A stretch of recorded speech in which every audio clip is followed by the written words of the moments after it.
year 4. So it's 3 o'clock and time for another 3 o'clock read. Today we're reading chapter 20. There was a stream of sewage in the centre of the tunnel. There was no way around it. Varjak let it pour down into thick brown steam. It was sloppy and sticky. It stank to the skies. He pulled out his paw. It was covered in slime. He tried to close his nostrils and breathe through his mouth, but now he could taste it as well as smell it. He wanted to retch. "Keep going, Varjak," said Jess behind him. "It won't always be like this. Grandma used to say it was well hidden. You had to go away to get there." Varjak nodded. What was the choice?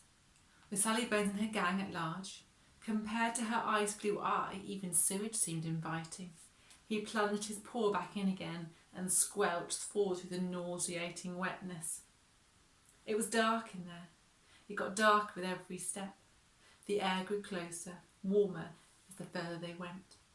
Soon it was so dark, Varjak couldn't see anymore. Another illustration. He could only feel the sewage splashing his fur. It was oozing into his skin, bubbling around his legs, getting deeper all the time. He kept walking. It felt like he was going downhill, down into the bowels of the earth. The steam sloshed up around him, soaking the fur in his belly. "Stop!" cried old Buckley. "I can't go no further. I'm going to be sick." "It will change," said Jess. "Even if it does," whispered Omar. Cludge was right. This is a bad place, Varjak. Varjak kept going. He was thinking about a room with no light. What seemed true at one moment may not be true the next. "We've come this far," he said aloud. "I hate it too, but we can't stop now." He tried to sound confident. For Jess, for all of them. But he didn't feel so certain. The river of sewage just seemed to get deeper. They were going further and further down. It was hard to imagine how it could ever change. Every step brought the brown stream higher. Now the stream and the slime was curling up his neck, its rancid sickness reaching his throat, almost up to his mouth, and still there was no light. And Varjak began to imagine being swept away in a tide of stinking sewage, drowning in brown slime. And then his paw came up short. And his next paw came down shorter. Steps. He'd found some steps. He climbed up them fast as he could. With a sicking, squelching sound, his body came clear away from the sewage, and he was standing on another level above the steam. It was still darker than the darkest city night, but far overhead he could see the faint shafts of amber light. With a jolt, he realised they came from streetlights, filtering into the sewage through those grills in the ground.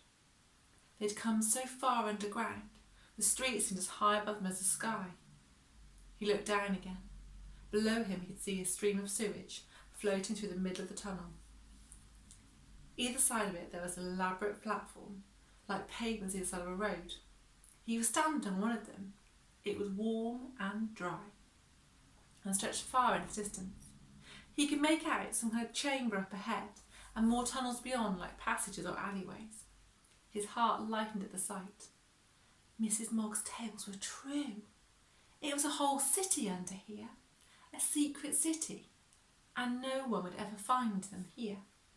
One by one his friends squelched out of the sewage up the stairs to join him. The platform was broad enough for them all. They were all filthy and sopping wet. They stood there, shaking foul liquid from their fur. "Mudcats," said Tam. "We've turned into mudcats." "Who cares?" said Varjak. "Let's explore." They set off again. Soon the tunnel widened out, and they came to an underground cavern. It was made of elaborately glazed brickwork, shiny and beautiful even in the dimness. Its walls curved up smoothly, meeting in a dome. Oh, I wonder if you guys been out like that underground that's got like a dome shape like that. I think I know where Varjak might be. Many tunnels and streams crossed here. Varjak could see them radiating on out in every direction. This was a whole world in itself, and they were the only ones in it. Old Buckley was looking around, wondering if his eyes. "It's incredible," he said. "Moggs's tales were true." "And there's mice here," said Jess. "Can you hear 'em, Buckley, can you?" She was right. Varjak sensed them, warm, fresh, juicy mice, lots of them. So this was where they came in the winter. Thanks to Clutch, thanks to Mrs. Moggs and her tales, he'd found them at last. And they were free from any cats to hunt. No unfair laws down here. No Sally Bones. He smiled and let out a low howl that echoed around the cavern, rippling the underground river that ran through it. "What now?" said Omar. "Three guesses," said Tam. "Who wants mice for supper?" Fearless Tam is going hunting. "And I'm coming with you," laughed Omar. "Me too," said Ozzy, joining in. The horrible twins. "No, little brother, you wait here. We'll bring you something good." Ozzy blinked. But I'm hungry too." "You can stay with me," Varjak said to Omar. "Me and Tam, we're a hunting team." Varjak watched with a pang in his heart. That was how he felt about Holly. They were a team. Who'd hunt with him now? He felt sorry for Ozzy too. The big cat wanted to go with his brother, but it was clear that Omar and Tam wanted to be alone. "Come on, Ozzy," said Jess. "Come with me. Let's explore. We might find something better than mice." "Nothing's better than mice," grumbled Ozzy, but he let Omar and Tam go. "You come too, Varjak," said Jess. "And you, Buckley." Old Buckley shook his head. "I'm going to rest," he said. "And then I'm going back to find the free cats and bring them down here." Varjak and Ozzy headed further into the sewers, through caverns and long platforms lit only by this faint shafts of light. They travelled in straight lines westward, going deeper all the time. It got warmer as they went. Varjak thought it was probably always warm down here. Why would the weather ever change? Up on the street it could snow or windy or stormy, and he'd never know. He felt a glow of satisfaction. This was a fine place to hide. As they walked on westward, the platform started to slope up again. Varjak guessed they were coming back towards the surface. He could hear the stream of sewage in the tunnel getting stronger, faster, gathering pace. Its levels were rising too. Before long they came to the end of the platform. A series of steps led back to a frothy brown sewer. Further in the distance, Varjak thought he saw daylight, but couldn't be sure. "We must be under Sally Bones' territory," said Jess. "We've been going west long enough." Sally Bones' territory. Varjak remembered it from the night they'd rescued Jess. The river and the railway bridge, and the churning brown froth from the water. Churning brown froth. "Maybe that's where the sewers come out in the river," he said. "Yep," said Ozzy. "Brown stuff we saw." Varjak nodded. Ozzy wasn't as slow as he looked.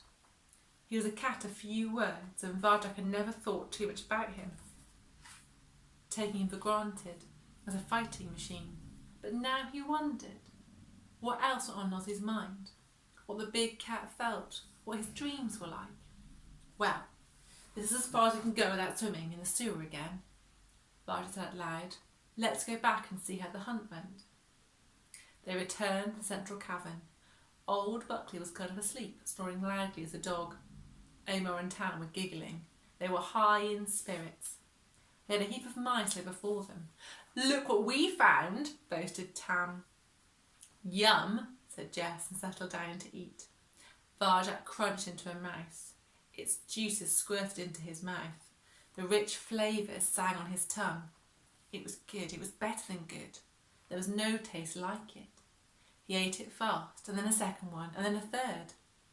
His face felt warm, and he was filled with the pleasure of food for the first time since he and Holly had feasted in the harbour yard. Black and white fur mixing into silver blue, starlight strong between them. No, there was no point thinking about that. It was a lifetime ago. Now it's gone. This is his life now. This underworld, this city under the city, this sewer. He curled up in a darkness of his own and went to sleep. Oh, poor Varjak. Oh, have a good day, guys. Speak to you soon.